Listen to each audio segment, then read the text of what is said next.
unity, consciousness, our culture, our spirituality, our history. One Africa for Africans worldwide. Motherland's calling its diaspora home. Join my voice.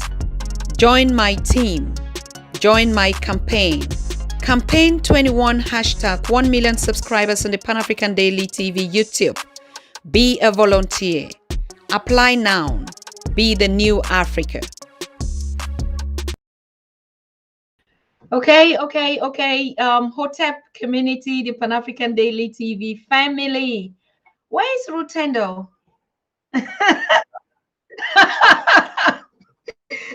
Because I don't trust this platform, Rutendo, particularly when you are here. You can't trust any technology of the enemy. And no, particularly you, when you're coming on, I have to make sure that I know that you're here before I even open my mouth to say anything. But remember, when you look at the impact I've had on this subject, you understand why they can't stand. When you understand that I got the special rapporteur of the UN to come to Zimbabwe, you must understand why they fear. I am particularly perplexed, brother. I mean, I'm telling you, when I saw all this petition now, the United Nations standing up against sanctions for Zimbabwe, I said, what? Who is the origin of all this noise? And you know what? And today I see you, brother, on CNN, on BBC, on all these big machines. I was like, wait a minute, am I kidding? What is going on?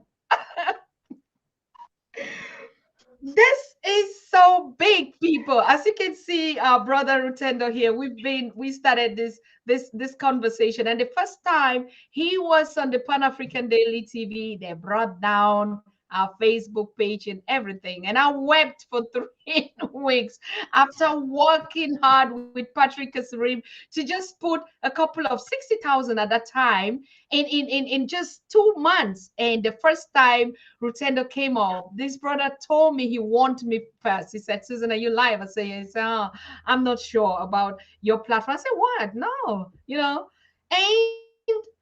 and he was on not up to 10 minutes and we got a blackout. And next thing I know, the next day, oh, sorry, we cannot. And what? To me, it was just like it's a child's play. But then what is it that Rutendo spoke about that must have provoked? He wasn't even just really that vocal. He started this campaign for US sanctions against Zimbabwe. And really, it's even after that it seems as if he was pushed to the wall, then he started giving punches. And today we're getting a positive reaction. I'm saying reaction because until we see this thing done, bruh, now. So they can use every other thing and make us. But what is it that you think that will change, Rutendo? Tell me, because that's what we want to know today. Give me 2 seconds, Annie. Give me 2 seconds. It is all right. Don't worry. You have all the time. So,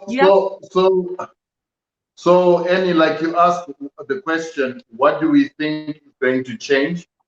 Yeah. What is going to change is exactly what it is they've been blocking my voice for. And I'm just trying to look for a light, Annie, and then I will start to give you my full attention. Don't worry. Even me, the way I'm buffering, the way my image is hanging and that. But don't worry, for me, it's not a problem. Everybody knows the way I look like. They know I'm the most beautiful queen here. And so it's not a problem whether they see me or they don't see me. I can even be on the blackout. But you are the one that we need to look into your eyes and see you, and you share this very massive, big news. And like David and the Goliath, is that what we're saying? A lot of people, when I posted it, like, come on, give me a break. These are just, they're just watching. I say, no, wait it until you meet Rutendo. Then you know what we're talking about. So, dear Pan African Daily TV family, community, and this is one of the biggest good news that we're getting from our work. All of us, what we've been doing, rising up, raising up, standing up, being a voice out there for injustice and marginalization of the continent, of Africans, anywhere, irrespective of your geographical space. And our brother Rutendo has been on this fight. King Maponga Joshua and every other in the community, the Zimbabweans stood up and said we would defend with the last man standing. And now we saw this feedback coming up from the community out there that there are some talks. I saw that that prominent video, and I was like, wait a minute, is it a TikTok something that was just acted somewhere? But then when you posted Rutendo, that is when I begin to believe that something is definitely going on. But please just tell me, why were you invited on all this platform for all these times? I've never seen that. What happened? Were they paying attention? Oh, well, the issues, I was also surprised. I'm still not invited on the platforms in South Africa, particularly SABC and ETV.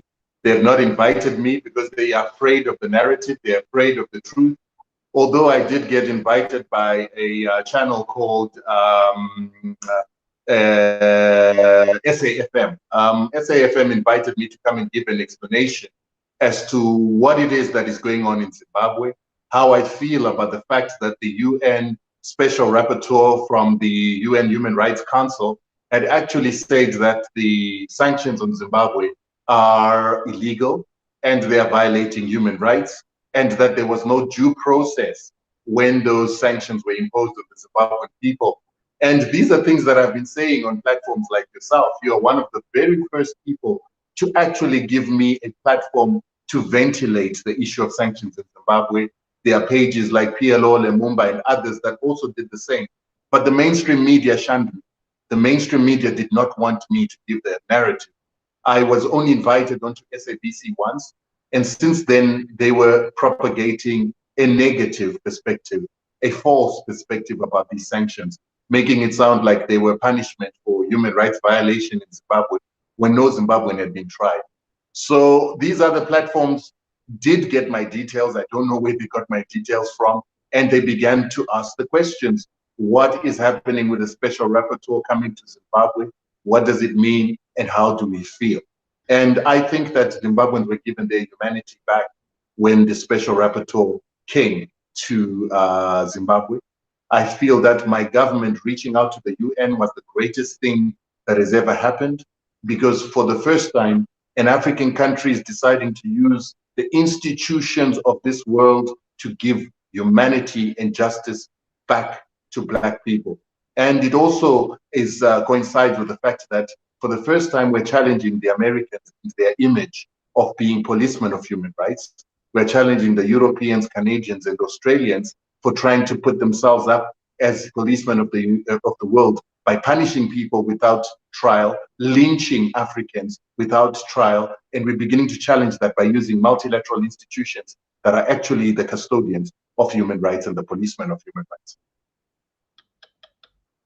Excellent work. Now, I'm so more than charged up or motivated. Now, this is the work and the responsibility of every African, isn't it? Just imagine that the 1.4 billion of us on the continent, I mean, they even say 1.4, I think we're even more, because anything that they say, we have to put it times 3. Anyway, just imagine that we are rising up against this kind of inhumanity, justice everywhere, justice meted upon the African and Africans and those in the diaspora. Imagine we will rise up and speak against this. And you need to understand that it's not only the UN that has taken notice of the issue of what we've been saying. The United States government itself has begun to undertake an impact assessment of their own sanctions upon the health and human rights in Zimbabwe. Now imagine that. The Americans for many years have been saying that there is no human rights violations in Zimbabwe. Their sanctions are targeted. Their sanctions are not upon the government, upon the people of Zimbabwe. but the sanctions are actually upon government officials that violate human rights. They have perpetrated that lie for a very long time.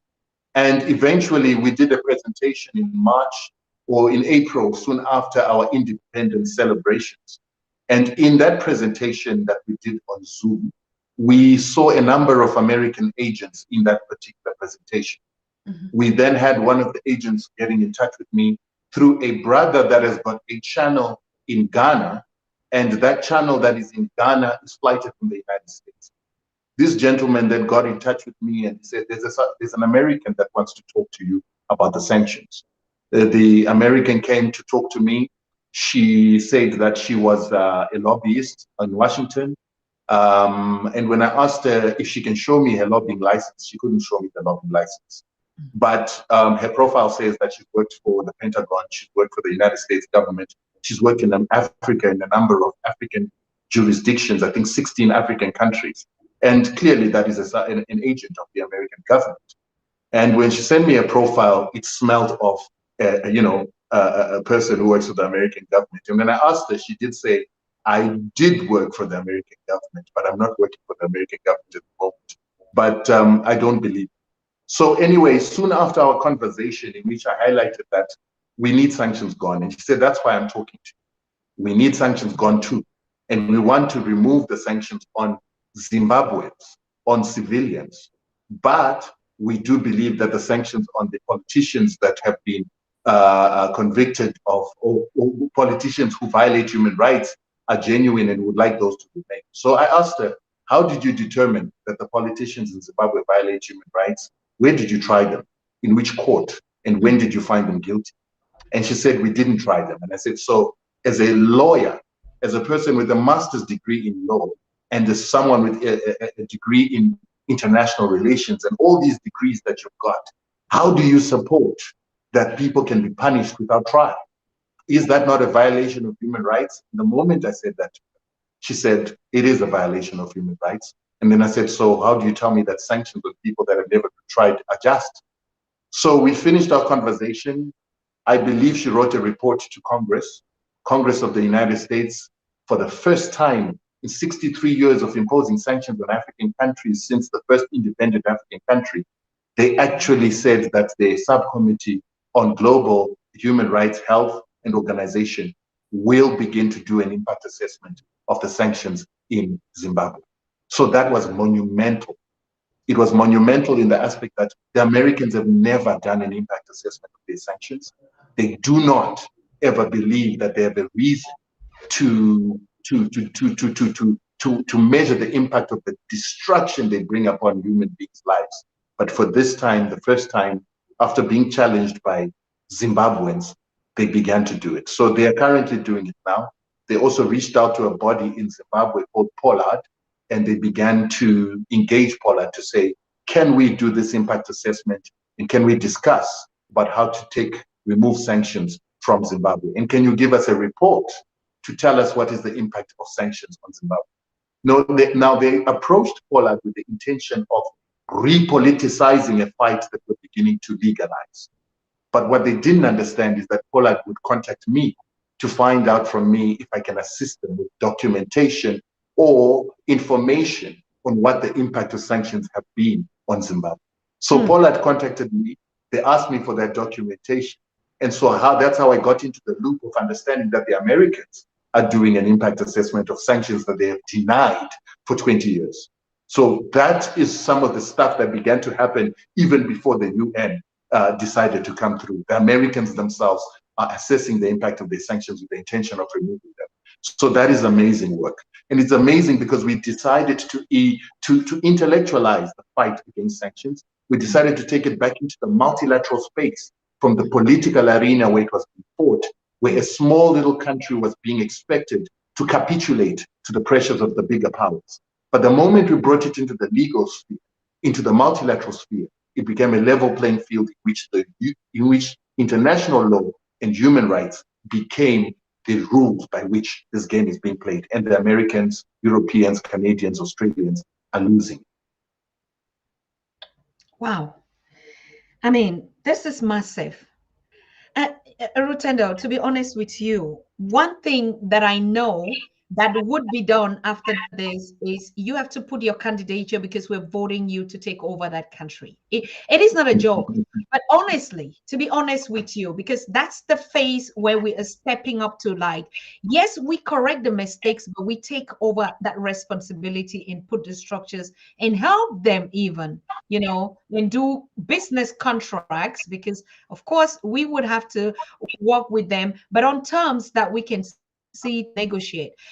I really sincerely thank you. We are so damn proud of you, Rutendo. I mean, you make us look like, when we say we are the Africa that we want, absolutely, this is the step. And you made something very important. I'm going back to that shortly. When you said we attacked it from the unilateral position and using all our competence and intellect. So I go back to the question, do you think maybe, just maybe, we are the one that are not taking the right place to address this issue, and the approaches we use actually don't get it to the right quarters?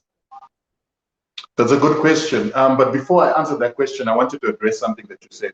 You said that you would like to see me as the face of leadership one day. One thing that we as Africans have got to understand is each and every person has got to understand their position in their society. Yes. You've got to understand why you were born to a certain lineage, born to a certain totem, because you're supposed to play a role in that in that nation or among your people. I don't believe that I am a politician. I don't believe that I'm leadership material. I've got so many flaws, so many problems myself, that I would never be responsible enough to stand in front of the people to lead them. However, I do believe that I am a good advisor. I am a good person to look out for the nation. And I believe that we've got good leadership in my country. They've just been sabotaged by the sanctions. They have not been given an opportunity to do what it is that made Zimbabwe get the name that it has. And many people don't understand that Zimbabwe's education system, this food basket of Africa reputation, having the second biggest stock exchange in Africa after South Africa, after 15 years of the leadership of a black government. Many people don't understand that all those things were made possible under the very same government that began to struggle under sanctions.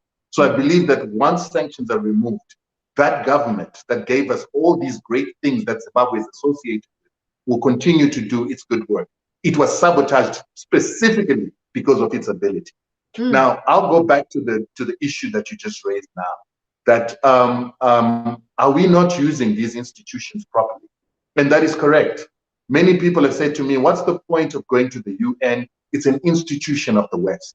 And the very first question I've asked most people is, when you say it's an institution of the West, what do you mean? Because it has got bodies, it's got institutions within it that are ruled and governed by people from different countries. Correct. And in these institutions, it's usually the countries that were previously oppressed, countries that suffer under imperialism, that have the most people, because imperialist nations are actually fewer than countries that have been oppressed by imperialism. So what we do have is we've got, for instance, the International Court of Justice. We've got the Human Rights Council. All these are consisted of various nations. The International Court of Justice got 15 judges from 15 different countries. Majority of those judges are from third world countries or previously oppressed or previously colonized countries. Then you've got the Human Rights Council. It's got 47 nations. Majority of them, again, are third world countries. These institutions have people like you and me who want to see justice, fairness, and equality. They've got people who are guided by rules and laws that are established. So they can't just be arbitrary. They've got to use rule of law. And that rule of law is documented. So when you've got people who are competent enough to approach these institutions with knowledge, with the proper work being put in and the proper research, the proper evidence into the papers that they submit to these institutions, the likelihood of success is very high. And that's why I always give the example of Iran. It's under UN sanctions for nuclear proliferation. But when the United States decided to add its own sanctions to Iran, Iran approached the International Court of Justice, which is the court of the UN, and they won in 2018. So imagine the UN has got sanctions on them already. So someone would say that there's already prejudice against them. But that very same UN was able to say we've got sanctions on Iran to stop them from developing nuclear technology without being monitored. However, we still believe that sanctioning them unilaterally is wrong. Now, the question is, if we knew that history from 2018 about Iran, what stopped us as Zimbabweans to approach the same institution? Now, I would have preferred had our government gone to the international, to the Human Rights Council and to the International Court of Justice all at once. But in the wisdom of the government, they decided, let's start with the Human Rights Council. Let's get them to give us a report or at least a position on the legality of sanctions, on whether these sanctions are just, and from there we can then take further action, which I think was very smart. And I encourage all other African countries and all other African peoples, including individual peoples and groups of peoples that have their human rights being violated, to use the same mechanisms and the same processes, but put in the work, put in the applications properly, apply properly, lobby properly, and put your papers into the right institutions properly. Because we, as an organization, had already approached the UN Human Rights Council. And we had to approach the UN Human Rights Council not as an organization, but as individuals who are suffering under sanctions, because they do not allow organizations to make applications. They expect individuals that have been violated or had their rights violated, crimes against humanity perpetrated against them, to put in reports. So you have to fill in a form, and then you get your case looked at, and that begins the process of them looking at what it is that the problem that's happening in the country is. And we have to do that. But other people don't do things like that, and they don't want to do it right. And when it fails, then they think it's because the Americans have got influence in these institutions. What I can say is that the Americans don't have as much influence as we think they have, even though they created this institution. Wow.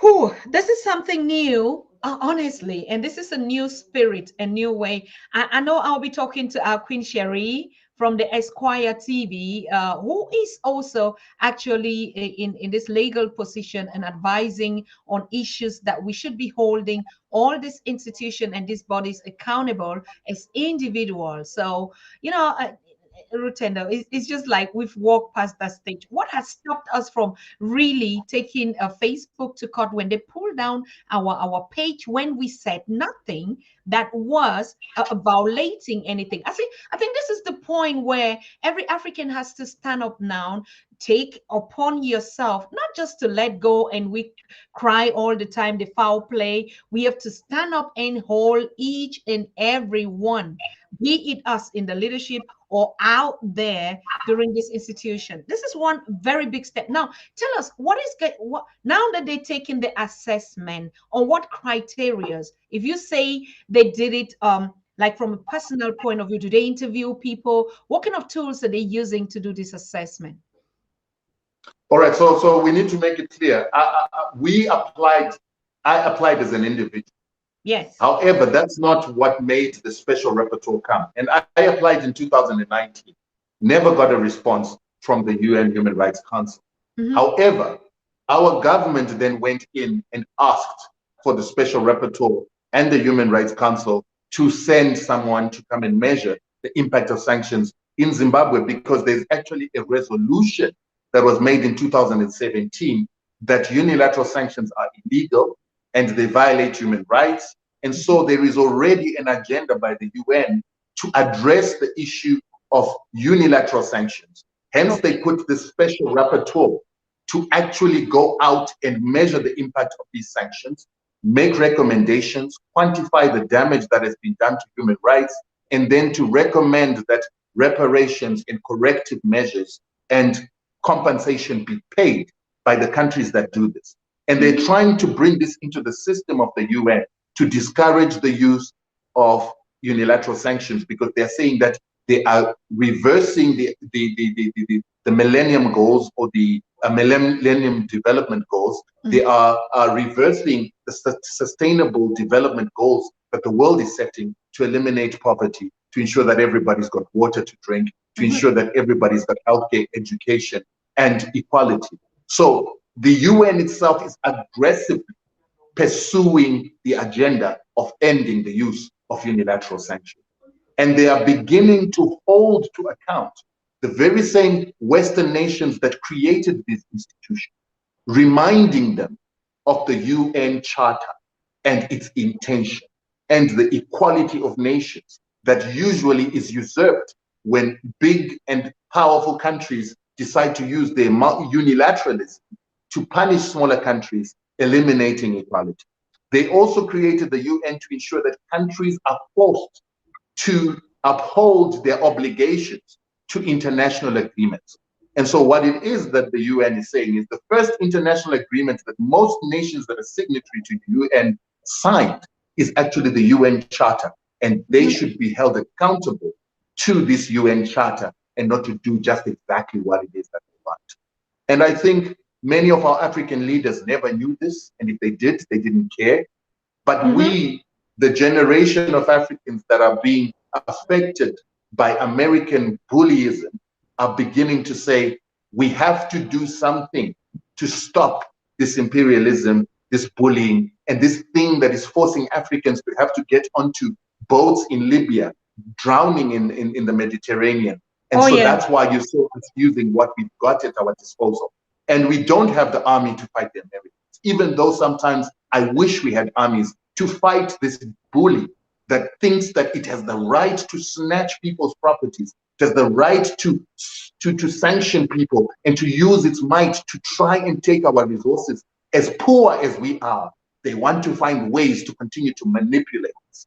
But we don't have the power, we don't have the militaries, we don't have the technology, but we've got the minds, we've got the institution, and we're going to use whatever it takes for now. And I'll also have to say this. We feared that had Zimbabwe not done something to fight these sanctions, the Americans were creating grounds to divide the Zimbabwean people so that we fight each other for them to intervene. And we could not afford another Libya in Zimbabwe. We could not afford for the Americans to demonize our country and our government for an invasion. So that's why people like me began to speak and to say, what's actually happening in Zimbabwe is different. They want our resources, they want our minerals, they want our central position in the Southern African region to control Southern African resources. And we are shouting to the world to say they are trying to attack us like they did Libya. They are trying to destroy our country, and we can't allow that. Wow. Whew. One good step, one good point. But what I'm learning, Rutendo, is do you think the time is also favorable? That's the first question. And secondly, from what I gather, that was why I talked about you being the president. I like the way you responded because I pick commentaries from your post. You know, I'm your biggest follower anyway. Anything you drop there, the first person that gets it is me. So, but what I spend my time doing in this research with the small team that we have with Nature as the other, we see the reaction on people's, because that's how we see where we can begin to teach which actions, how the Zimbabweans, the Africans are reacting when Rutendo posts something. Because Rutendo, it's not like me that when I post something, people, Dr. Susan, we didn't really understand that this was what you meant, so you had to explain. But you are just that kind of straight out of the box, and you just put it in everybody. And so we saw some of these comments where people are thinking, what do you think you can change? Is it just because you want the president as position, or these are leaders that, I mean, a little portion of them.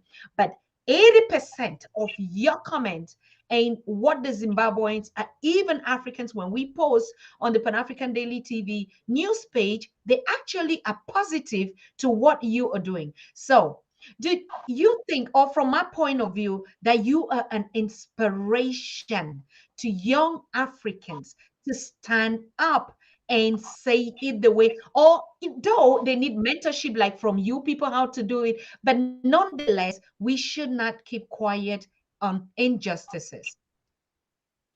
What's actually sad, Annie, is I'm hated quite a bit by my people. And when you find posts on my Facebook posts, a lot of them are negative.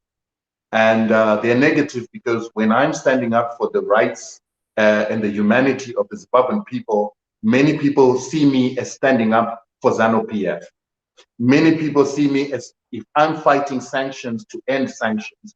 Sanctions are the only means by which people feel that ZANU-PF can be removed from power, and so they hate me for fighting the instrument that is supposed to remove ZANU-PF from power. And what a lot of those people... Sorry, what is ZANU-PF? I also had people ask this question. Can you just break down what that is? Is it a person, an institution? What is it? ZANU-PF is the leading, is the government, I'm looking for the right term, the governing political party, but it is governing the nation, whereas the municipalities, or shall we say, the metropolitans of the country are actually being run by the opposition. Now, the opposition is called MDC. Now, the problem, Annie, is this.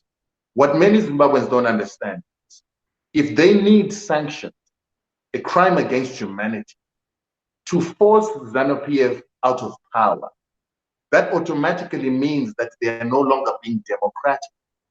Mm-hmm. So these young people, a majority of them who are youth, who hate me for standing up against sanctions because it keeps ZANU-PF in power, don't understand the oxymoron in needing sanctions to remove ZANU-PF, in needing sanctions to stop ZANU-PF from delivering service. Because that automatically means that without sanctions, then ZANU-PF would not be taken out of power because it can execute for the people of Zimbabwe. Mm-hmm. So these youth of MDC are supporting the use of an instrument that is actually illegal, a crime against humanity, that deprives their own mothers, their own fathers, their own relatives of water, food, healthcare, development, education, also that ZANU-PF looks bad, to remove it, so that they put in a political party called MDC that is going to come and reverse everything that ZANU-PF did to decolonize Zimbabwe, including returning land to white people. Mm-hmm. And this is the mentality of those youth who hate me for standing up against sanctions, because the sanctions protect the revolution of Zimbabwe. The sanctions protect our fight for independence. It protects our right to take back our land. It protects our right and this giving of the mineral resources to Zimbabweans. You have to understand that Zimbabwe is one of the few countries in Africa where with $4,000, you can go and apply for a mining right, a mining license, and begin to mine resources as precious as gold. Many Zimbabweans don't want. That's why we've got 1,500 gold miners in Zimbabwe. This is taking people out of poverty. But in the world we live in the world where the Europeans created the Discovery Law in 1454 to ensure that they go into third world countries, they go into non-white countries and take their property, take their land, and legally control that land by saying that the land did not have anyone living on it because the people who were living on it are brown and non-white. They are non-Christian, so they are not human beings. Therefore, white people were given a decree by a pope to go and take such land and to enslave the people who live on those lands, to give white people what are called property rights, because they developed European settlements on land that savages lived on. That's where the property rights come from. And it is those property rights that these youth, this MDC, are trying to reinstitute and protect. And they're trying to reinstitute and protect these interests, which the Americans say Zimbabwe does not respect property rights because it gives savages access to their land, and savages mines and minerals to mine, and savages shouldn't have minerals and land to hold. And that's why sometimes when I hear people not supporting the Zimbabwean struggle, they actually don't understand that they're not supporting the African struggle. They're not supporting the American Indian struggle, the Aboriginal struggle, the Indian struggle to the right to property for natives, and not the right to property only for Europeans who primitively accumulated what was not there.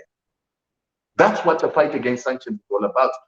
And because of these sanctions and the way we are defeating them, we are actually now changing international law and international practice by now saying to the world, it's okay for savages, for natives to get back their rights to property. It is okay for savages and natives to get what was theirs and to hold on to it and get property rights that were vested in them way before the white man.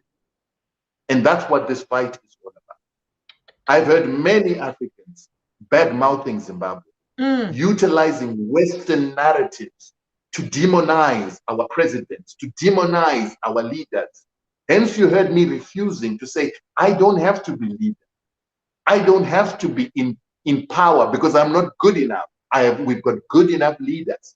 We've taken Zimbabwe to where it is. They won a war that defeated Europeans, defeated the Americans, defeated the British on our soil. Those people organized themselves with nothing. They were like Rutendo. No money, no nothing, but they created organization to get weapons to start fighting and to liberate us. You can never say such people are incompetent. They're not incompetent. They're very competent. Yes. They built the education system we have, the one that allows me now to read and write, to be able to read the sanctions, read international law, understand it, analyze it, and begin to know what to do to counter it. That's those leaders. They gave a healthcare system that made sure that I didn't die before the age of 5. Yet the colonial system that existed before made sure that 200 of every 1,000 live births would be dead by the age of 5. And this government made sure that that number was reduced to 38 per every 1,000 births. That's why I'm here. That's why I'm alive. And it gave my parents employment. It gave my parents education for them to have middle income jobs and middle income to allow me to go to university, something they couldn't do under the colonial government. So when I undermine such a government, there's something wrong with my head. The point that is the problem is that that government has played its role, but many of my generation, many of my people, me included, have not done anything to return the investment on what it is that that government has done.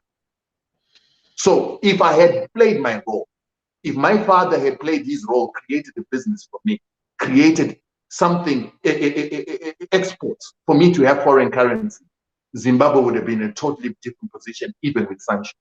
Absolutely. So these are the things that I want people to know, that my country has done all it can for me. I'm one of the most privileged Africans in Africa because of what my government was in terms of creating education, healthcare, even billionaires and millionaires business opportunity. Failure is not because of our government, because of us. Every Zimbabwean you see today who is a failure because of their own selves, because of their parents' legacy, not because of the government of Zimbabwe, because it has done more than most other governments on the African continent have done. And finally, one of the major reasons why you see that even till today, after 20 years of sanctions, Zimbabwe is not within the top 40, the bottom 42 poorest countries in Africa. It is not on the list of the countries in the top 10 of the most extreme poverty, which is where you find Nigeria, you find South Africa, you find Kenya, you find Zambia, you find a whole lot of other countries. Zimbabwe is not there. Zimbabwe has just been removed from the list of countries most susceptible to TB and the higher form of the mutated version of TB. Zimbabwe was removed from there. We've got countries like South Africa, we've got countries like China, we've got many powerful countries, India, still in that list. Zimbabwe was able to do it under sanctions because of the competence of this government, which has its mistakes, but it's competent.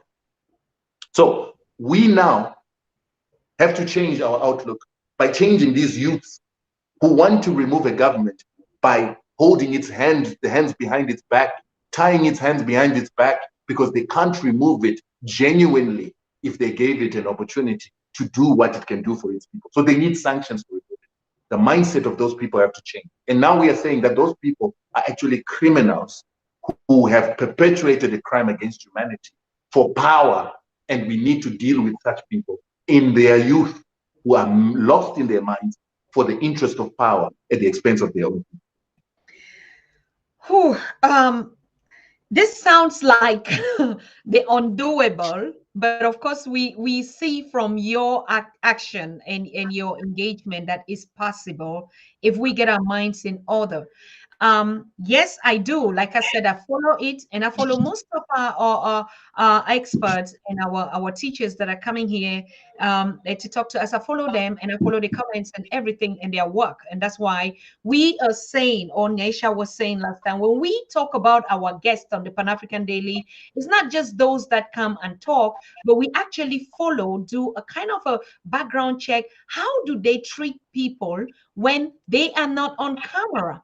How do they react, behind our backs? Because a lot of people, and I see from your comments, and we did this really background check, when you post, even when people say some kind of things, you have never been arrogant. You have gone on one post to the other or respond to educate them. And we look at that kind of informal sector of education, like we're saying we need to teach our people about the brainwash and the mind revolution is the time that Africans have to get their stake together. But if you look at this percentage, how is the approach? Because I look at, there's a lot of ignorance, there's a lot of particularly cross-cultural knowledge to understand who actually the West are, how their systems are. Growing up on the continent, never had this kind of experience being in politics. Do you think it's possible to understand? Yes, it is possible to understand, and I might actually be, I'm actually being very unfair to the Zimbabwean people when I say majority of them hate me. The truth of the matter is that many of them have learned a lot, and you must Yes. understand one important fundamental. Where I'm standing today is not where I was standing in 2010. Mm-hmm. It took people on social media, Zimbabweans on social media, people whose names I don't even know, to teach me what I know today. I learned about sanctions on Facebook. I learned about sanctions on social media from comments of people that were vilified as ZANU-PF students. It is among those people where there was a guy that we call Chenamo, used to speak consistently about sanctions. Mm-hmm. There were 2 or 3 other guys that spoke about the subject, and I knew nothing about it. Then as time went on, I began to ask myself, are these guys insane to keep talking about the same thing over and over and over and over again? So I realized I didn't know because I don't read. So I had to start reading about sanctions. I had guys that were on that platform that used to teach about Zimbabwean history that I knew nothing about because I was as colonized and as white in my head as anybody else. That's Yes. why sometimes I don't condemn those kind of people because I used to be there. And when I then realized that I don't read, I don't know Kwame Nkrumah, I don't know Dubois, I don't know who Marcus Garvey is, I don't know who Van Settima is, I realized that I need to start reading. I realized that my qualifications did not inform me. I realized that my qualifications lost me. I began to read.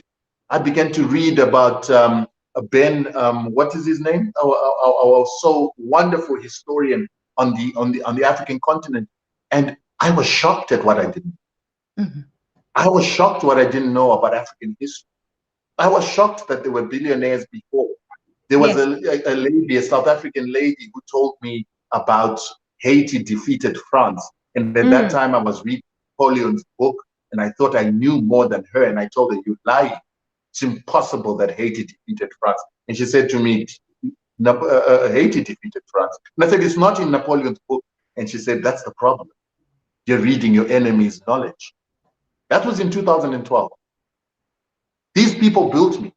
This Cindy woman, together with this Chenamo gentleman, and so many other people, began to teach me on social media what to read, how to read, Mm. history. And only then did I begin to read those things, and then I grew up. I was a child. And I'm saying this to you so that you don't give credit to me and think that I was born with all this wisdom. I'm also saying this to you so that you understand that why I'm not rude to people on social media is that that is where my real education took place. Correct. Tomorrow, when I am given credit for what is happening with the issue of sanctions, it is those people that made me, those were my teachers, people younger than me, people who are not recognized by anybody. are the people who started building and started teaching me to read, started teaching me what to read, started teaching me decolonized education. That's why I can sit here. And I think I must also say something. I've always said Malema has taken some stuff from what it is that I was saying. But I also need to say that Malema has also taught me to appreciate my country. Malema is the one when he started talking about land. I left Zimbabwe. I left land because I thought that taking land from white people was a great mistake. It was Malema who started saying that we need our land. And when he was saying it, I was saying that he needs to be locked up. When he was removed from the ANC, I celebrated because I thought that white people must control our land.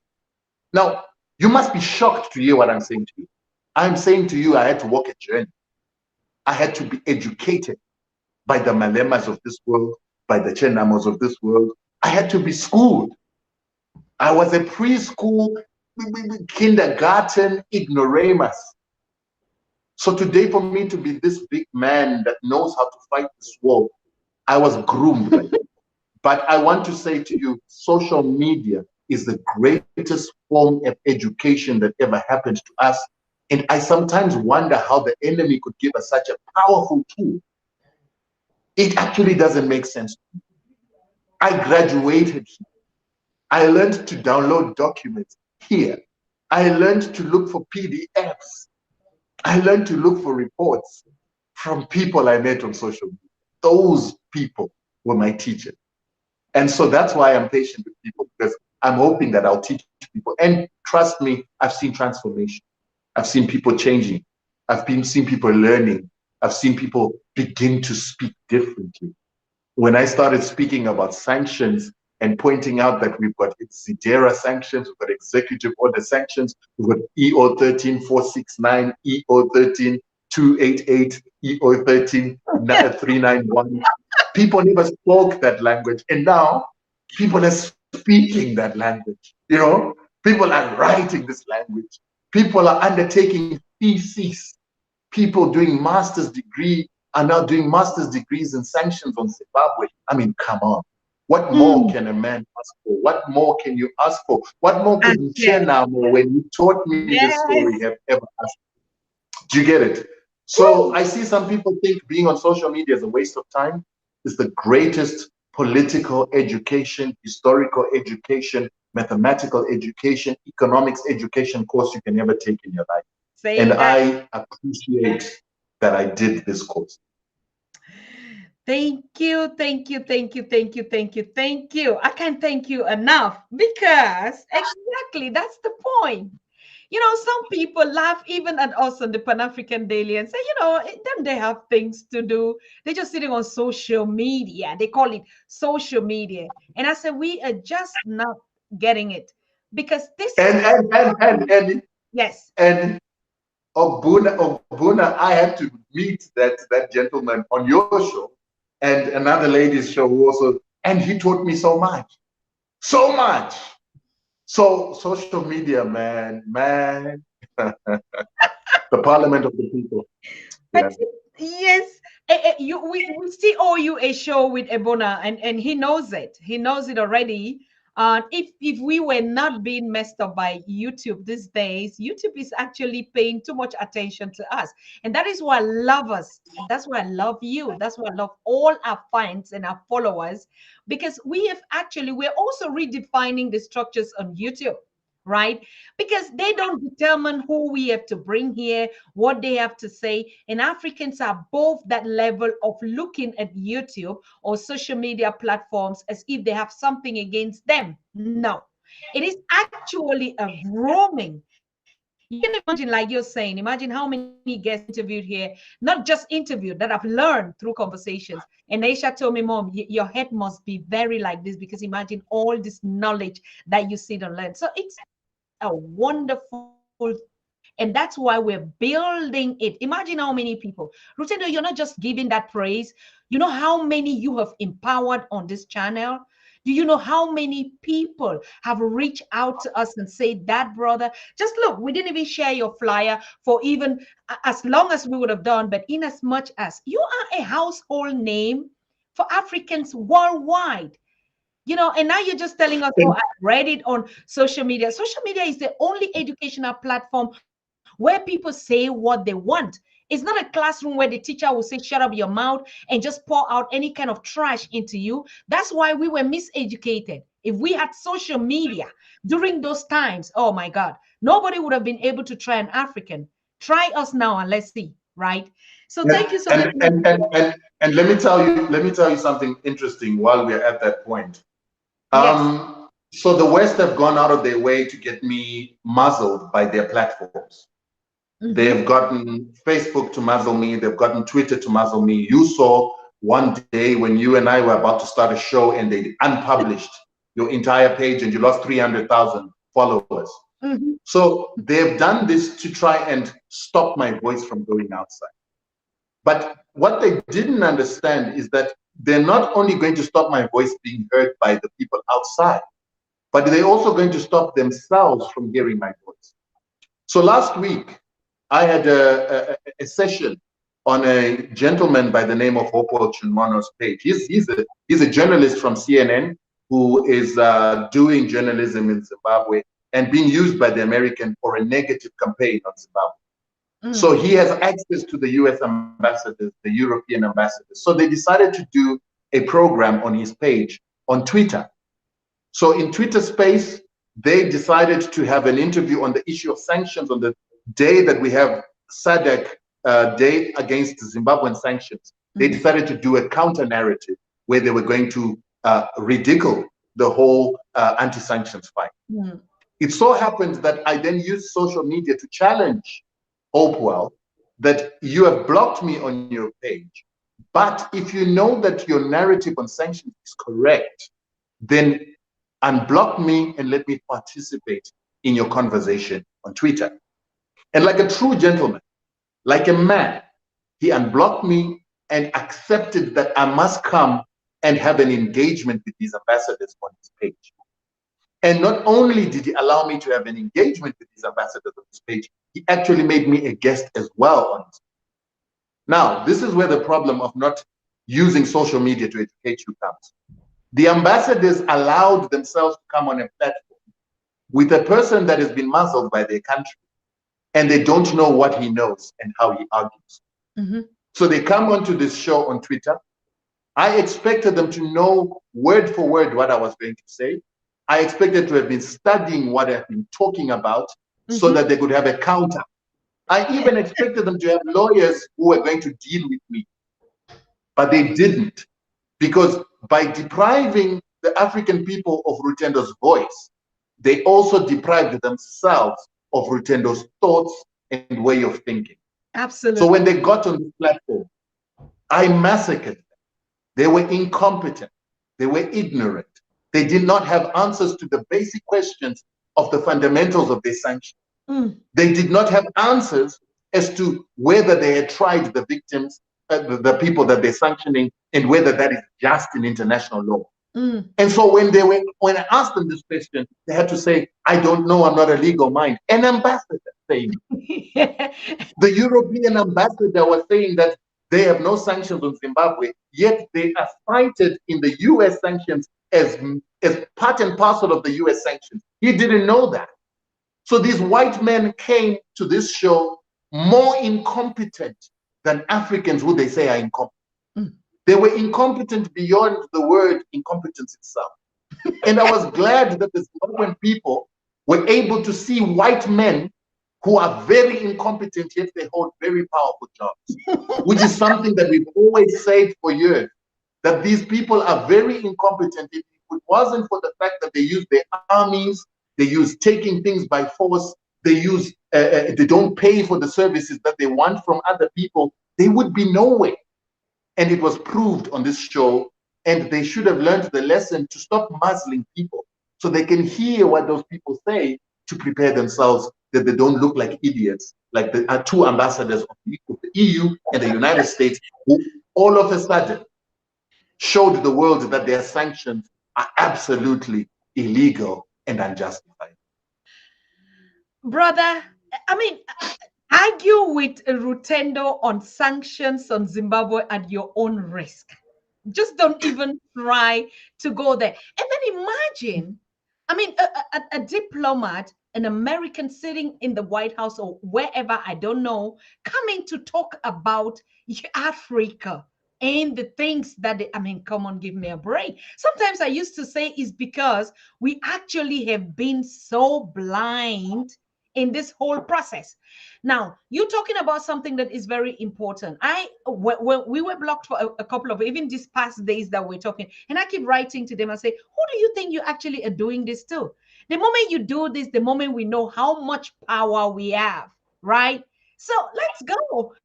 We don't even really, it's not, that time is gone, long gone. Even the little African child that is being born today know that they can speak for themselves. They don't need anybody. But imagine if you shut us down. So we just know that we're doing something that is so important. And each time you put us up, we're going to take it from where we stopped it. So how long are we going to be fighting this ping pong? Let's just negotiate this whole thing. All of us are contributing to build a peaceful and a safety world that all of us can grow in. It doesn't matter whether we're building Africa. And if Africa doesn't even get it right, from their own punishment, the world will know no peace. They know it. So why the pretense? Why? We're helping them. Very good question. Fact, isn't it? That's a very good question, sis. And I think the West don't realize that every single day that they go against what it is that they say they stand for, they've built this standard for themselves and they never meet up with the standard. Every time they do that, they show that the emperor has got no clothes. And they show that they are hypocrites. And they also show that they are people who do not have integrity. And it's getting exposed daily. I think with Zimbabweans, a lot of Zimbabweans after this forum and the South African dignitaries that were there automatically changed their mind on how they see these Americans. They immediately realized that the sanctions have passed and it changed the perception of Zimbabwe in one night.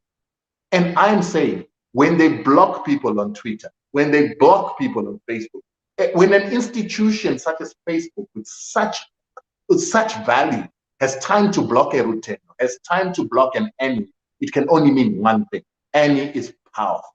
Yes. Rutendo is powerful.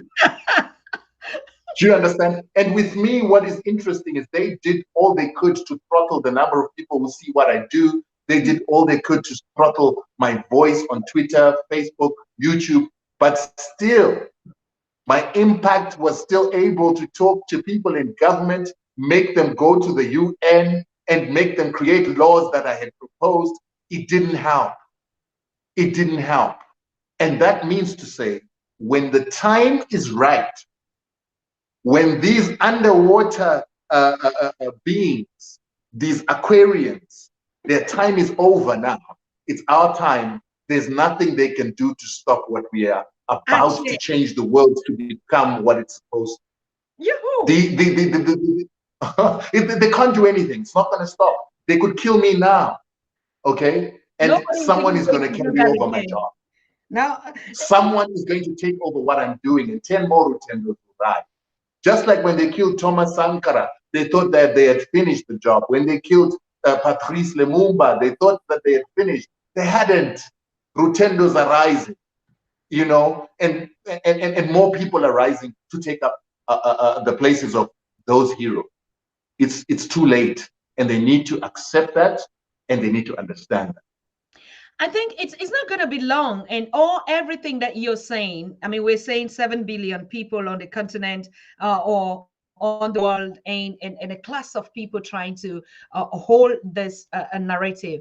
But I think that generation of the past also had another generation, their forefathers and whatever, were such kind of, in that kind of a system. But today we are having another breed. I mean, you can imagine the generations of the ears and your sons and our daughters. I mean, they're not going to be doing this, what our generation is doing. So I think the world is growing up to begin to understand that they don't have a choice. They would have to sit down with us. I keep telling Lynn every day, Berlin, I'm sitting here, and one day, and I talk, even our brothers and sisters that are taking positions now, like politicians or whatever, in Germany, I keep telling them, go ahead, but you are going to be the one that we would sit and you would pay reparations. So do whatever you do. It's okay. Everyone is gonna be given an account at some point in time. And that's the journey. And there's no killing of anybody anymore. So Africans, we even have to stop this mentality of, oh, they're going to kill us, or they did this. No, it's a past trauma that we're sick. Nobody is going to. We are giving the world enough education, enough solutions by I'm sorry, by giving them too much information that they themselves don't know. Who would not thank us and call us to the table and said, yes, let us talk. Rutendo. And remember, sis, as African men, we've got to be willing to die if we're not living in freedom. I, for one, do not want to live if my country is going to be occupied and sanctions are on it, and somebody can just spark a war when they feel like it, come into my country, rape the women, and who knows, some of them might even rape the men as well. I don't want to live in that country. I'd rather die.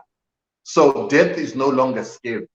Death is actually welcome if we're going Yes. to live like slaves, if we're going to live and I have to be a woman to other men who want to control our resources and rape our women while we watch, and I'm prepared for that death. I'm prepared to die to ensure that we become equal in this world. We begin to stand among other men and to be able to be recognized among other men and not to be bullied the way that we bullied and the way that the bullying has been taking place for the number of years that's been taking place. So Africans must not want to live to drive nice cars and wear nice clothes while they are slaves to other men. Africans must not want to live to be like the opposition that we have in Zimbabwe, where grown men go to lick the bottoms of other men in America, asking for sanctions upon their own women, children, and relatives. That level of emasculation, that level of being unmanly is disgusting, and I don't want to live in a world of men like that. And I get shocked that there are women that actually call such men their husbands. I get shocked that there are children who call those men their fathers. And we need to start demeaning such men in African culture, because it was never African culture to be cowards and sellouts to that extent. I'm agreeing with every instance that you're saying. And I pull up the comments of our sister or brother Ramza, who said, I worship that itself. Until we would understand that it's a part of us, that is our complement, we would stand up for every single thing. Like you said, yes, what does it mean that I have to sit? But there's another thing that I said, I mean, all of us, actually, let's get it straight, Brother Rutendo, all of us know that we will die. Now, if they ask us, how do you prefer to die? I mean, I would prefer dying for my people, doing something that is right, than just sleep on the bed and get sickness and die. So there's also a channel of transit that we should begin to define now. How do I want to die? The first thing is people, oh, I don't want to die, but how do I want to die? That should be the next question. And when we already know how we want to die, I think most of us will rise up. Go ahead. I mean, look at this. Have you seen African American, especially the celebrity? You will never see a group of emasculated men like those millionaires and billionaires who are even afraid to speak truth about the subjugation of their own people. The basketball stars. I look at Jay-Z, I see a woman in a little fairy dress, because he is emasculated. He cannot speak with his billions because he's afraid that the moment he starts speaking, they're going to take his billions. And so many men in America are in exactly the same situation. It takes men with no money to stand up and speak. It takes men with nothing to lose to stand up and speak in America. You look at Steve Harvey. Steve Harvey came to Zimbabwe, put a tweet about Zimbabwe. The moment he got threatened by some white men, he immediately had to remove that tweet. And this is ridiculous. You don't want to be such a man. And so if it means that sometimes we have to stand up and say, I'm willing to lose it. I'm willing to lose my life. I'm willing to lose my career, my business, which is what I had to do. I had to make that decision to say, I'm willing to lose my business. Yes. I'm willing to lose my life to stand up, be a man, and to look other men in the face and say, you're not going to treat us like that. You're not going to treat our children like that.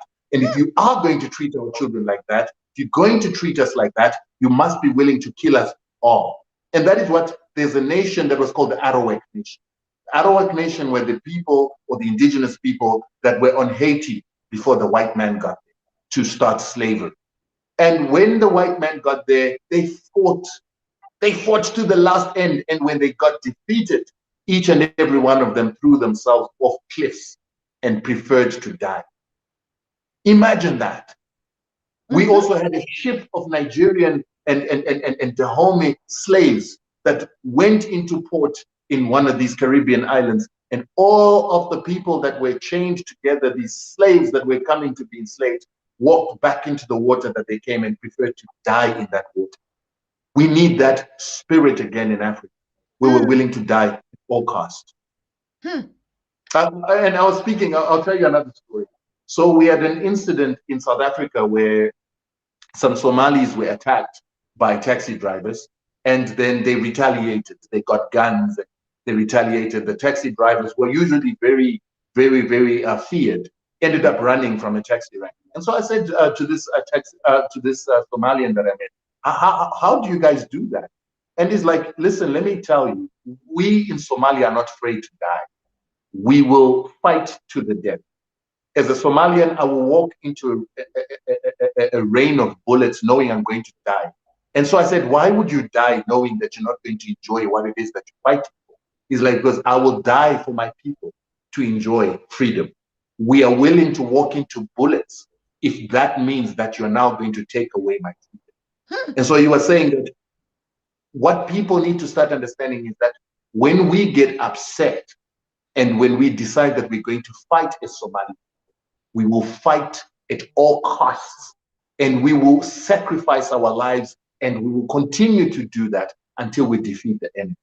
And you were saying that that's what happened when Black Hawk went down in America. They fought the Americans until the Americans could not shoot anymore, and then they began to kill the Americans. And so you were saying, if this xenophobia continues, this is what we're going to find ourselves having to do. And I thought to myself, wow, what kind of an indomitable spirit will see a people willing to die in the hail of bullets and be willing to sacrifice themselves for the ones at the back to eventually win the war? That's unbelievable. But that's the way forward. That's the only way. Do you think if our men that, this is where we start losing our kingship? The men would fight for their household, for their children, for their women. When did we ever have this spirit that instead of chasing the oppressor, we chase ourselves? That's not African. And now you're coming here to energize us and show us from your good work. Brother, we cannot just be thankful. But even if you're going down, all of us are going down anyway. So it's not whether it happens today or tomorrow or after. It's gonna happen, whether we like it or not. But let it happen on the right cause, for justice, for something, right? Thank you, thank you, thank you. I mean, you're an inspirator, you're a role model, you're a teacher, you're a leader. Leader doesn't mean that we have to occupy these positions. And I'm happy that you are one of our experts that is getting into our expertise pool to begin to teach, right? Because we're moving up to that stage, like you say, to teach people on like what we are afraid of. When we heard that these little Talibans were doing, some kind of, we say, are they crazy? They are bush people that no, that means sovereignty. Sis, I'm gonna love you and leave you. I've got another engagement. I've got another engagement. I know so well. I know you know. Yes, I know that. I know that. Thank you so much, Rutendo. When are we going to have you again? This is getting. We've missed you. Please, please, please. Let me say why. Let me say why first. I can't remember the last times, and I've been following up. Even my queen in that house, my sister, has been giving me a lot of feedback.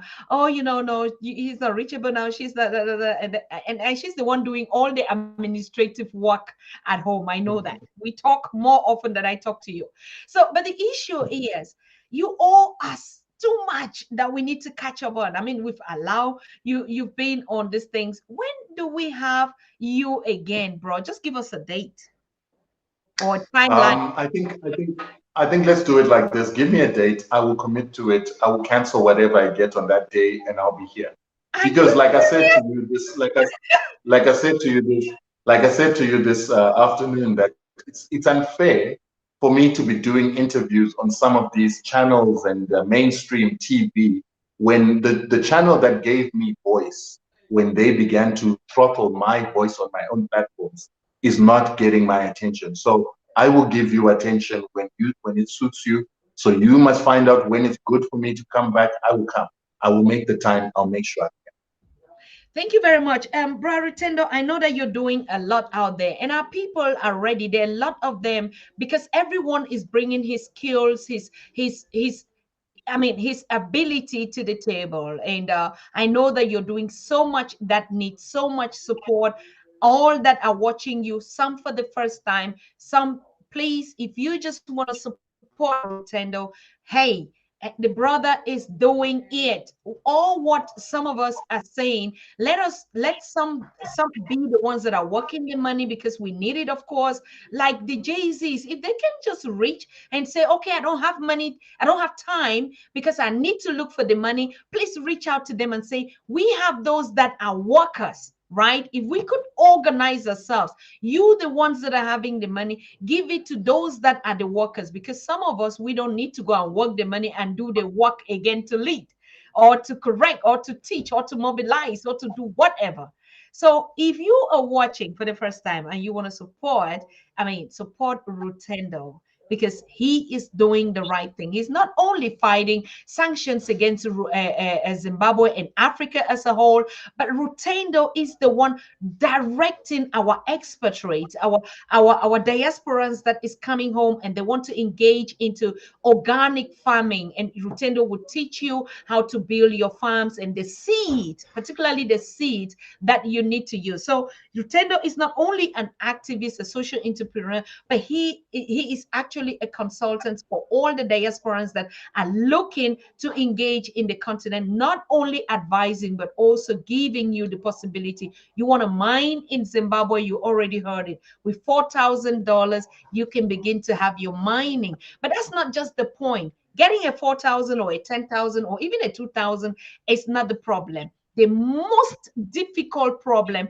on the continent, on motherland, is knowing who is the right person to give that money and to get that services paid. And Rutendo is actually our correspondent in terms of that. So you want to invest, you want to support, you want to do anything, Rutendo is just there, and he is reliable. I've got a lot of people that have passed through this channel to Rutendo, and all the feedbacks have been positive. Remember, I told you that's one of our objectives on the Pan African Daily TV. It's not only connecting people, but we actually can tell you, put your money here, you are secured.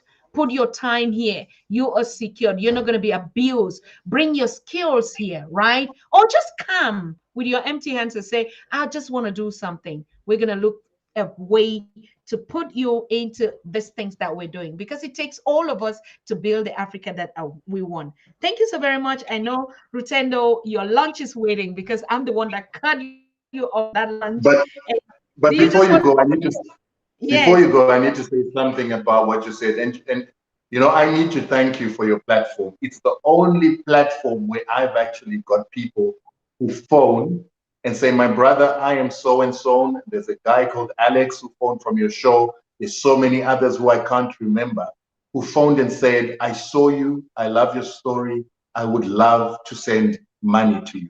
That is something that is unbelievable. And a lot of that is coming from the African Americans, ironically. or Africans in America who are working in America, making money, and they just say, my brother, I just want to bless you with this. That is unbelievable. I am not used to that.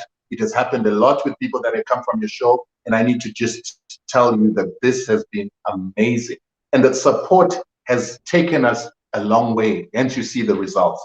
But I wanted to say this.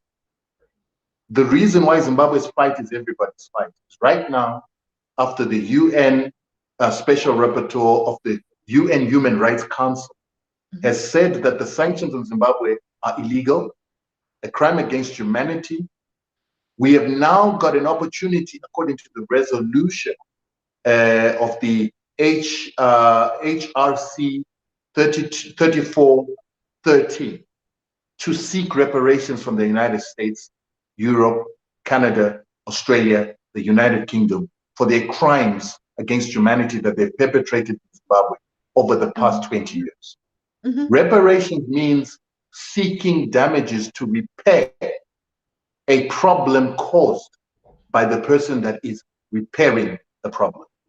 And this is going to be one of the biggest reparations suits in the history of the world, even more than the Jews.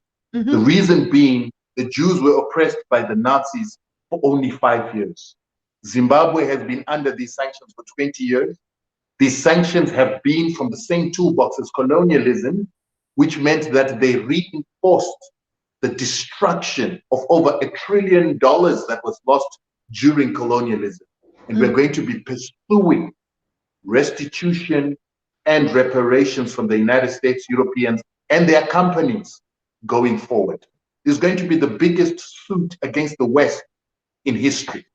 And it is going to be done for the benefit and the interests and as an example and a precedent for all other Black, brown, and oppressed peoples. That's why America has been fighting Zimbabwe so much, is that if Zimbabwe wins its war against America, it's a sign to the American Indian. It's a sign to the Aboriginal in Australia. It's a sign to the Maori in New Zealand. It's a sign for all those Indians in South America, in Argentina, in Paraguay, in Uruguay, all these countries that have been taken over by white men, that it's time that you reclaim what is yours. And you have a right to reclaim what is yours. We are also beginning to challenge the existence of the opposition in Zimbabwe, who use these sanctions to get into power. We are going to take them to courts, either international tribunals or courts in our own country, for the crime against humanity that they allowed upon their own people for power. We will not allow Zimbabweans to die, to be displaced, to not have health care, to break up their families because of these sanctions, and allow that to go in vain in the name of reconciliation with people who partnered with enemies of the continent. So in the same way that right now the people in Burkina Faso are going after the Blaise Compaorés and people that murdered Sankara, we are also going after Zimbabweans and more for their own will to serve the interest of a master and a slave master that has perpetrated crimes against humanity upon Africans for 400 years. So we're doing it for you, for the whole world, to show you that we must hold these people accountable, and they must return every single thing that they took from our continent, even though we know that they can never pay for the human lives that have been lost. They must be accountable so that they understand that it's going to be costly to oppress Africans going into the future. So we are going to sue companies that implemented these illegal sanctions. We're going to sue individuals that implemented these sanctions. We're going to sue their countries. And when we win, we will take their properties in any African country where they are. We're going to sell the companies and properties that they own the way they've done to us. We are going to make them pay. And now this is where this is more important. Now, everybody was angry that Zimbabwe is compensating white farmers. Zimbabwe was compensating white farmers because of the constitution that we wrote in 2013. And guess who was there to write that constitution? The same cowards of the opposition party that used sanctions to get into power. And the sanctions were hanging over the heads of even the non-opposition members to force them to write clauses in our constitution to suit the sanction senders, hoping they'll remove sanctions. Now, it has been established that the sanctions are illegal. Now, it has been established that the sanctions are a crime against humanity. The constitution is now voidable. And the compensation of white farmers is also voidable because it was never our constitution.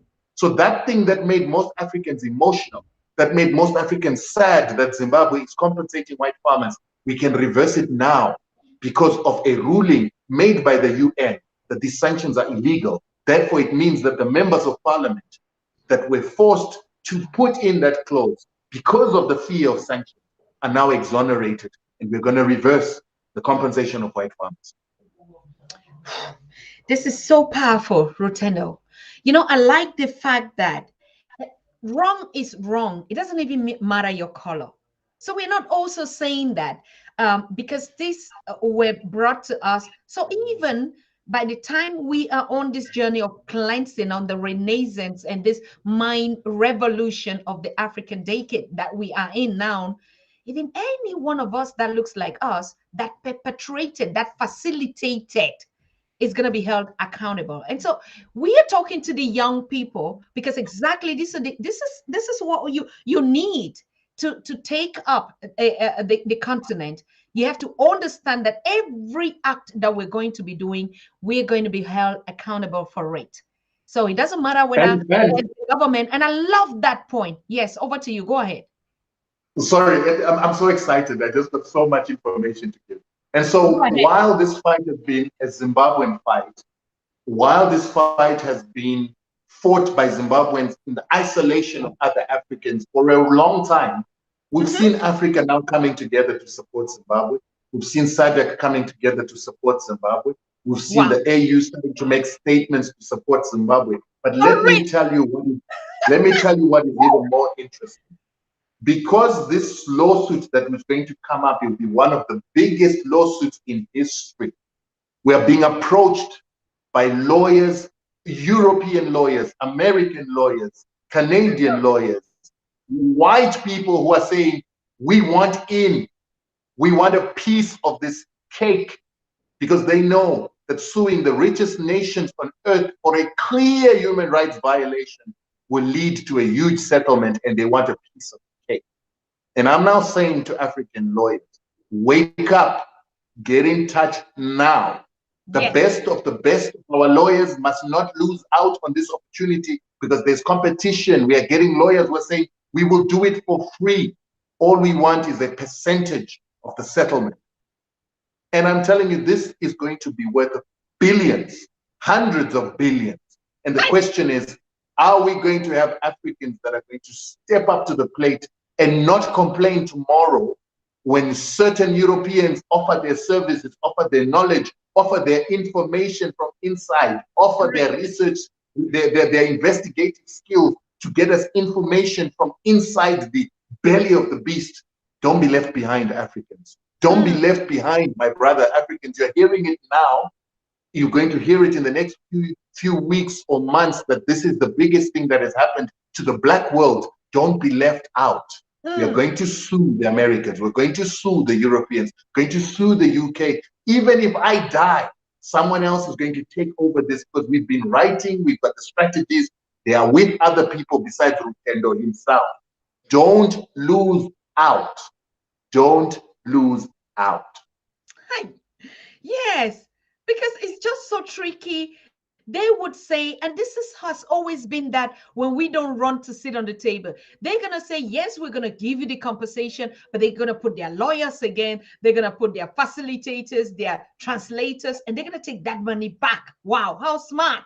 I mean, we cannot say this is stupidity. We have to wake up and be the ones to say, yeah, they can impose and take it and give you money and take the money back. It's been a game of chess that we all know. So, yes, thank you so very, very much, brother. I mean, I don't know. Today, I'm so like, I have to be on the conference tomorrow in Hamburg with Professor Pielo Lumumba, but I'm just like, I'm starting it again. So you've given us a lot of power this evening, and bet what how that conference in Hamburg on migration and media is going to look like. Wow. Thank you so And very much. raise this issue with Piolo Lumumba. Tell him that you're a lawyer. Zimbabwe is finalizing reparations after a crime against humanity. Are you stepping up to the plate? Challenge him, please. Challenge him. Rutendo, you are just one of a type. But anyway, you know that the Pan African Daily TV and the whole Hotep community that we're here are gonna be standing right there with our cameras live on that. Watch us, right? We're gonna follow up everything because this is historic. This is one of the first cases that we're gonna be having. I mean, we also heard, a Caribbean and the ambassador out there. He was supposed to address us tomorrow, but we'll do it next week because of the new leadership that we have now in the Caribbean. And you can see that's one of the things that he said. First priority is reparations, repatriation, and that integration. These are the three key points that we're working, us from here with you on the continent to make sure that this unity and this marriage is not fake anymore. Rutendo, one last thing. What would Excellency late Mugabe do in his grave now? Come again, my sis. Come again. I said, listening and watching you, what do you think our late ancestor Robert Mugabe would do in his grave now? What is he doing? Oh wow. Oh wow. Oh wow. Oh wow. Because first of all, uh, the very first thing that this thing has done is it has vindicated Robert Mugabe. It has taken away that shadow that he was this dictator who was abusing human rights, because it has been made clear that no one was ever tried for any human rights violations. And so these sanctions, which were used as a judgment, as a court of public opinion over his head, has just cleared that. And ZANU-PF has become a different animal and it has been sanitized by this. Robert Mugabe would be proud. Robert Mugabe would be so happy. Robert Mugabe would be over the moon. It's unfortunate that Robert Mugabe did not have people around him who listened and allowed ideas to get to him, which is the difference with the current president, who is a listening president. He hears things, he reacts to things. If Mugabe had listened, this would have happened while he was alive. But unfortunately, he had people closing information, stopping him from getting information. But I'm happy that it has happened in a time that can still influence his legacy. So he would be proud, he would be happy, and he would be grateful. I mean, he would be proud to know that the children he educated are turning out to be people who can actually make a change. Because I gotta go. That's a phone call for my next appointment. Yeah, no problem, no problem. Just one thing, please extend our regards out there. A lot of people are asking how did you get in contact with. I don't allow people to give their contacts online again. So please, if you want to get in touch with Rutendo, that's what we do here: contact information and facilitation. In the beginning, Rutendo, you can go. You can go. It's okay. And sis, I'm just gonna say this. I know you've said it many times. Yeah. Anybody who's going to contact me must be contacting me for solutions. Either you want to help with what we're doing, you want to be a part and parcel of what we're doing, but please do not call me, do not send me messages to say hi and how are you. I don't appreciate those kind of messages. I want people that get things done. We are done with Africans that like talking. We are done with Africans that like commenting. We want Africans that want to act and get things done, because as you can see, I'm a man of action. I get things done. Anyone who is not going to get anything done must not contact me. I'm not interested in talking to you. People who want to get things done, people who want to be part and parcel of the movement are welcome. Sis, good night. Thank you. And I know you will. I know you will keep the riffraff away. I know you will keep the commenters away. You only give my number to those people that want us to act. It's a time for action in Africa, not talking anymore. We're done with that.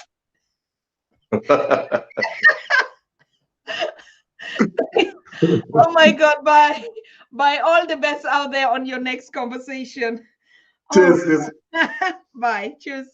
You see, I don't know. I don't know. I can. I'm so sorry. I'm so sorry. But that's the family. That's who we are. And it's really time. It's really time. I mean, we do appreciate all the comments and all that. It's really sweet. Don't worry. Talk to me. Talk to me on on the behalf of Rutendo. Yeah, but like I said, our WhatsApp number is scrolling right there. You want to reach out to Rutendo, please contact us using our WhatsApp number, and actually we would put you through. And we know there's some things that already I can tell you if it's gonna work or not, and there's some things that it really he's actually busy. And most of our time, oh brother, I love your conversations. He knows it already, and all these comments. That's why more than how many thousand people are watching him right now. It's already enough. Thank you. And don't take it personal if he talks like that. Some of us feel, oh, he's arrogant or not. No, but that's the fact. I mean, we don't have time actually for distractions or anything. If you really want to call and you want to ask something that will better your life or would assist you or would give you more power to help, and let's build and develop, bring it to the table, everything is fine. But if you just want to see him, of course, we'll be having an event where we want to see the king and Rob and hug them. Why not? They are part of us. We're gonna have that that opportunity anyways. I want to thank all of you that have been on this show for tonight.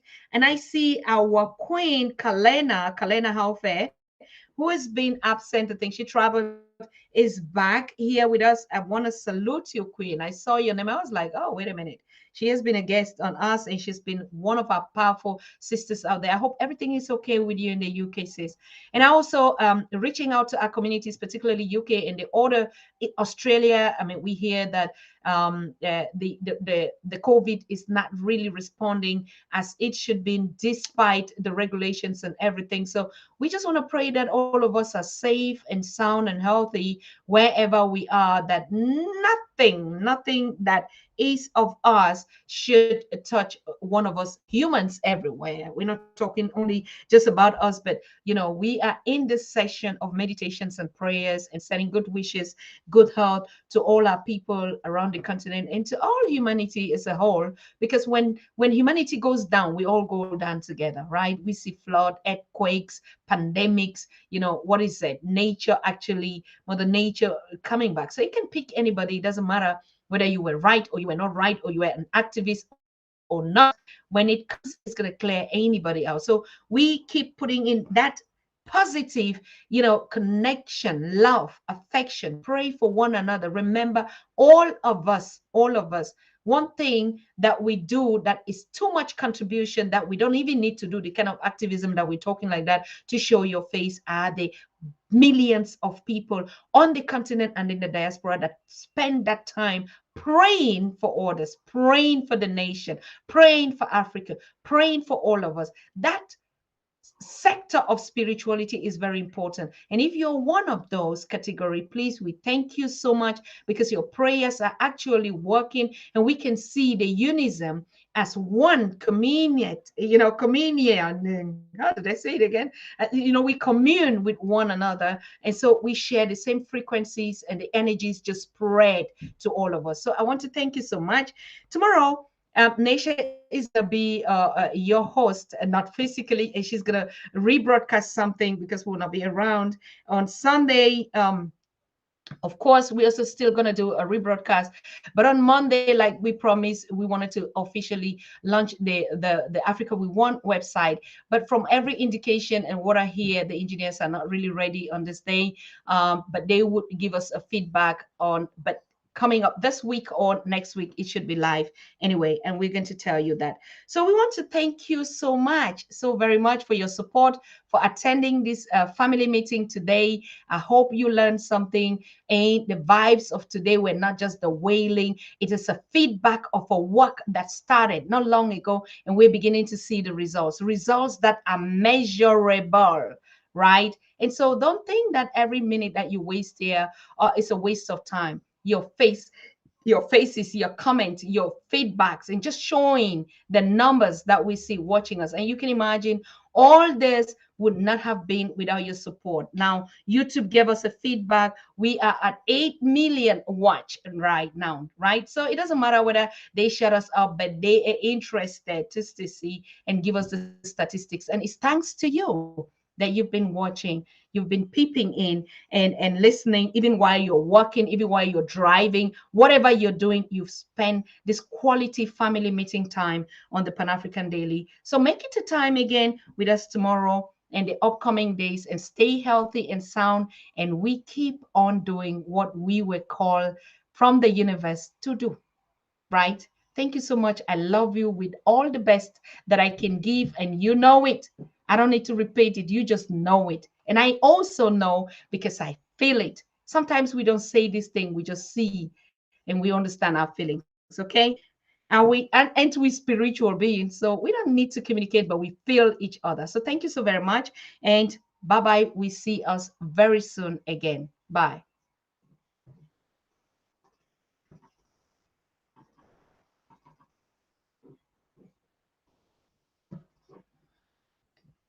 All right.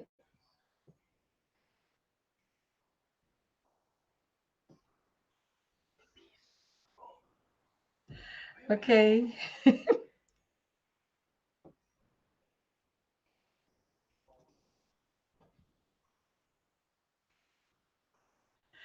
It seems as if our intro is not going to come today. Ia is giving me some feedback that there's some frozen. So if we would just cut up without